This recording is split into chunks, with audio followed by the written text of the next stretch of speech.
ए किल्बिया ठिक छ सन्देशले भन त के बुझेको छौ सन्देश Heat is a form of energy hit which अनि gives form sensation of warmth, temperature, degree of hotness or coldness of a body.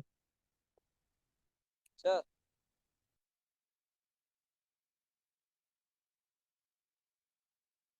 श्रेयाले भन त हिटेड टेम्परेचर भनेको के हो टेम्परेचर भनेपछि unit of measurement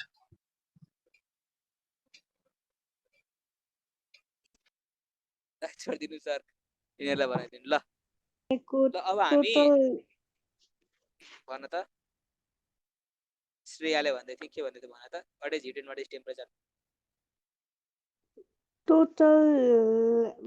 total molecules in objectलाई चाहिँ heat भन्छ अनि टेम्परेचर भने एभरेज अफ अल molecules ल ठिक छ ल ल अब हामी स्टार्ट गर्छौँ यसमा के लेखेको छ यो चाहिँ अब मैले सिलेटेड बुकहरूबाट खोजेको छु होइन सुरु गर्दैछु आज हिट टेम्परेचरको ल हिट भनेको के हो पहिला मजाले पढ है यो अब बेसिकली हामीले पढ्नुपर्ने जुन छ नि 11 12 ब्याचलर्सको लेभलमा अब किनभने हिट चाहिँ एउटा एनर्जी हो त्यसले तातोपन बनाउँछ भनेको चाहिँ अब 10 क्लाससम्म पढ्ने हो अब 11 12 मा चाहिँ थोरै यसले एक्ज्याक्टली के गर्छ भन्ने कुरा हामी पढ्छौँ होइन it is a form of energy which is generally responsible for any type of change in the internal energy of the body कुनै पनि बडीको इन्टरनल एनर्जीमा चेन्ज भइरहेछ भने त्यो केसँग रेस्पोन्सिबल छ भने हिटसँग रेस्पोन्सिबल छ कसरी हिटसँग रेस्पोन्सिबल छ भने जस्तो हाम्रो बडी छ हाम्रो ह्युमन बडी हो हाम्रो ह्युमन बडीमा सुगर अथवा ग्लुकोजको लेभल यदि बढ्छ भने यदि त्यो बर्न हुँदैन भने हामीसँग एनर्जी हुँदैन होइन त्यो यदि बर्न भइसकेपछि त्यो एनर्जीको रूपमा चेन्ज हुन्छ तर एनर्जीमा चेन्ज भइसकेपछि अब हामीले डिफ्रेन्ट टाइप्स अफ वर्कहरू कामहरू गर्न सक्छौँ त्यो भनेको चाहिँ त्यसको इफेक्ट्सहरू हुन सक्छ त्यही भएर हिट चाहिँ एउटा फर्म अफ एनर्जी हो जसले गर्दा इन्टरनल एनर्जीमा त्यो बडीमा चेन्ज भएको हुन्छ त्यो चेन्जेसलाई चाहिँ देखाउने चाहिँ हिट हो त्यसलाई हिटले चाहिँ मानिन्छ त्यसरी हिटको सिम्पली डेफिनेसन भन्नुपर्दाखेरि heat is a form of energy which is generally responsible for any type of the change in the internal energy of the body यति हो यसमा केही नबुझ्ने छ कसैले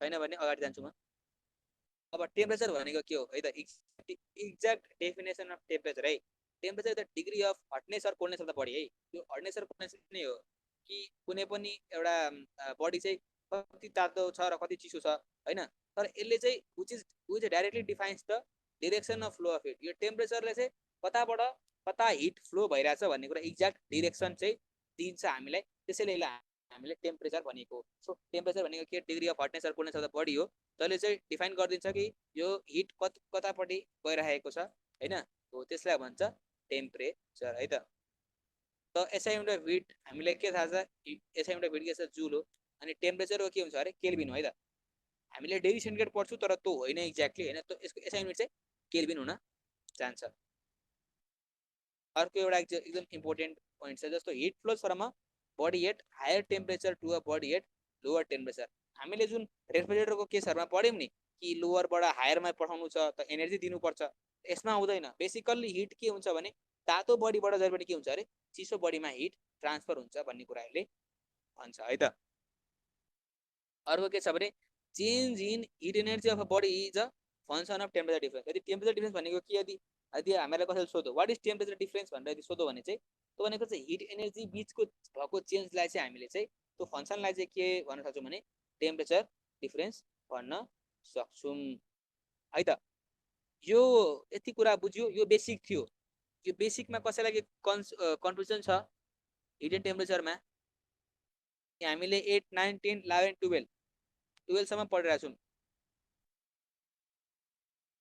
केही छ यसमा नबुझेको ल छैन भने आज हामी एउटा लास्ट पढ्छौँ जिरोथ ल अफ द थर्मोडाइनामिक्स एउटा ल हो होइन यो लले धेरै कुराहरू सिकाउँछ र लगभग आज हामी यसमा एन्डिङ गर्छौँ जिरोथ ल अफ थर्मोडाइनामिक्स यसको मेन प्रिन्सिपल हामी बुझ्छौँ अनि यसको बारेमा हामी भोलिदेखि मजाले डिस्कस गर्छौँ यो भोलि लगभग सकिन्छ यो तिमीहरूको लेसन पनि अनि यो लेसन सकिन्छ पछि हामी यसको न्युमेरिकल गर्छौँ ल एक्ज्याक्टली यसले के भन्छ भन्ने कुरा बुझ है जस्तो इफ द टु बडिज दुईवटा बडी छ भनेको यसले क्वेसनले if the two bodies or systems are in thermal equilibrium. Thermal equilibrium भनेको के हो? What is thermal equilibrium? कसैले भन त what is thermal equilibrium? Dinesh, what is thermal equilibrium? When body does not exchange heat, कुनै पनि बडीले यदि हिट लस गरेन भने त्यसले थर्मल इक्विलिब्रियम भन्न मिल्छ।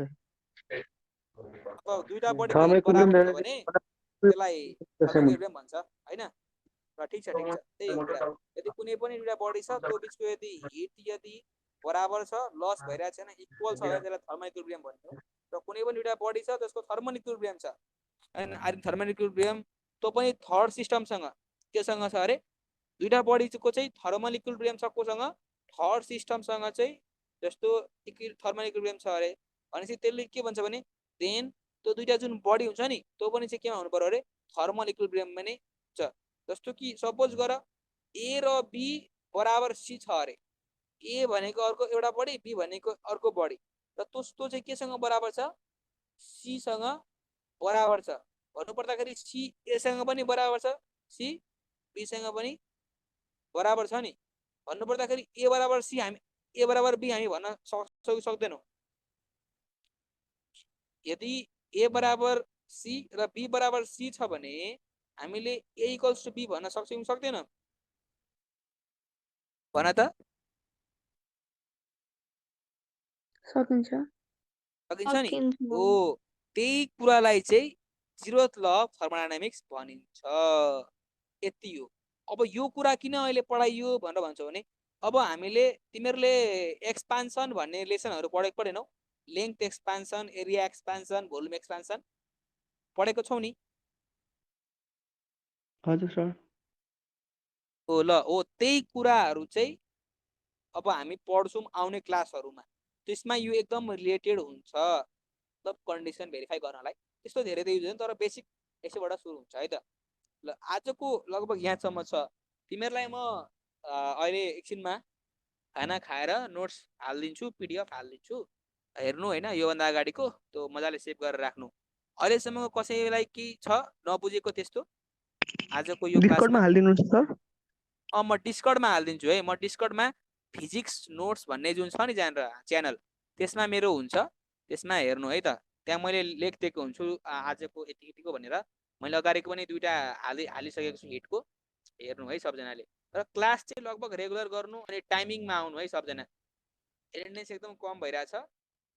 क्लास टाइम तिमीहरूको फिक्स छ है? क्लास 7 बजेदेखि 8 बजेसम्म हुन्छ। क्लास 7 देखि 8 हुन्छ। यदि त्यो जुन पुरानो लिङ्क छ त्यसमा नै लिङ्कको आइडी र पासवर्ड भएको हुन्छ त्यो हाल्ने अनि लगभग आइराख्ने, क्लासमा जोइन भइराख्ने। हामी सबै जोइन भएर सुरु गरिहाल्छौँ है।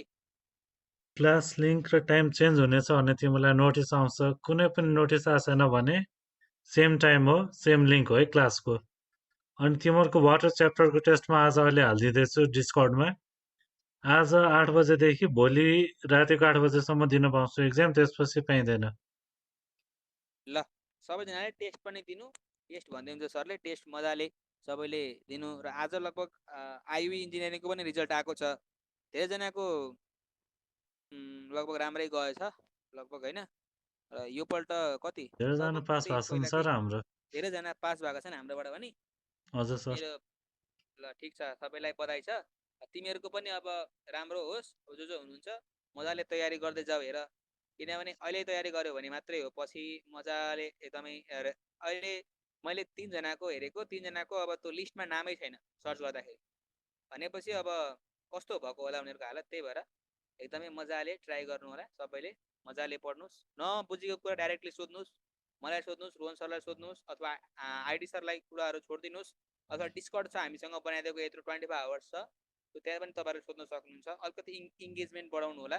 र एउटा कुरा म के भन्छु भने जस्तो धेरैभन्दा धेरै ठाउँ अब अहिले मैले धेरै कुरा के सुने भने जस्तो स्टुडेन्टहरू चाहिँ म्याक्सिमम अब क्लास पनि गर्छन्, त्यो उता पनि क्लास गर्नुभन्दा चाहिँ एउटा सर्टेन टाइम फिक्स गर्ने हो के। जस्तो कि कतातिर म पढिरहेको छु, के कुरा म पढिरहेको छु मेनली होइन, त्योतिर जाने हो के। जस्तो 10वटा क्लास लिएर कहिले पनि फाइदा हुनेवाला छैन कि। एउटा सिङ्गल कुरामा हामीले फोकस गर्नुपर्छ है त। ल यति छ।